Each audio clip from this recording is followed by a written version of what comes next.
دمان dadweynaha ku sugan Soomaaliya meel ka soo sugay gobolka Sool waxa ku soo diray ciidamada Soomaaliland iyo dib u socday ciidanka Musabbixi jabhada argagixisada maadaama aan shacabka dhalinyarada degmada la socon mankaatuna ku bacin magaalada waxa ku sugay goob ka fog magaalada ha ahaatee waxaan rajaynaynaa inaan inteeras hadhay asoo raacin insha Allah oo tagayaan ninkan waa Mijaad Xasan waxa ku sugan dhamaan ciidamadii ee u dhashay deegaanka gobolka Sool sanad iyo cayn iyo qaybayn oo wixii oo walaaladooda qaybta insha Allah qaybtaasina way baacinaysaa marka saaraysaa magaalada hadana dhamaan dhalinyarada degmada la socon waxaan heegan u jirnaa buuxsaan uga saarnaa deegaankayaga anagoo geynay dhul waxaan leenahay taliyaha ciidanka xoogga dalka Soomaaliyeed walaalkii Cabdiqaadir Mahdi Mire oo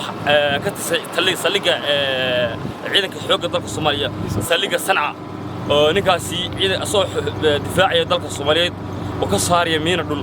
oo ku dhaawacmay madaxa ayay wax ka soo gaadheen ninkaasi wuxuu ku sugan yahay dalka Soomaaliya waxaan maqlay adiga oo leh qofka u dhacay gobolka Sool xilkiisu weynaya ninkaasi wuxuu ku sugan yahay wili xamar ciidanka Soomaaliya ka tirsan yahay waxaa tiri waan ka baacinayaa qof kasta oo Soomaaliya u dhashay Soomaaliya la socon u dhashay ama gobolada Puntland iyo golaha hartay u dhashay aada la socon waxaan leenahay mataliya Soomaaliyeed baa tahay mataliya waxa tahay beesha midilooda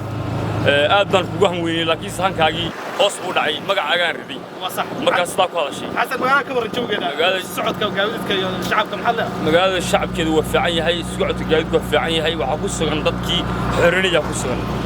maadaama marfuuc ka soo gaadhay gooja cadde shacabka ay hore u soo noqon kari mayaan shacabka waxaan leenahay waxa ku soo noqon doontaa insha Allah markaan ka saarno marfuuca ka fogeyno aan nimanka gacan ku dhigno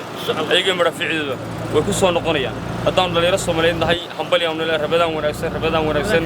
ciidanka xoogga dalka SC baa ku sugan goobtan iyo goob kastaba insha Allah khayr baan rajaynayaa farxaan iyo xasan gaagaale iyo kowte oo idin leh aad baan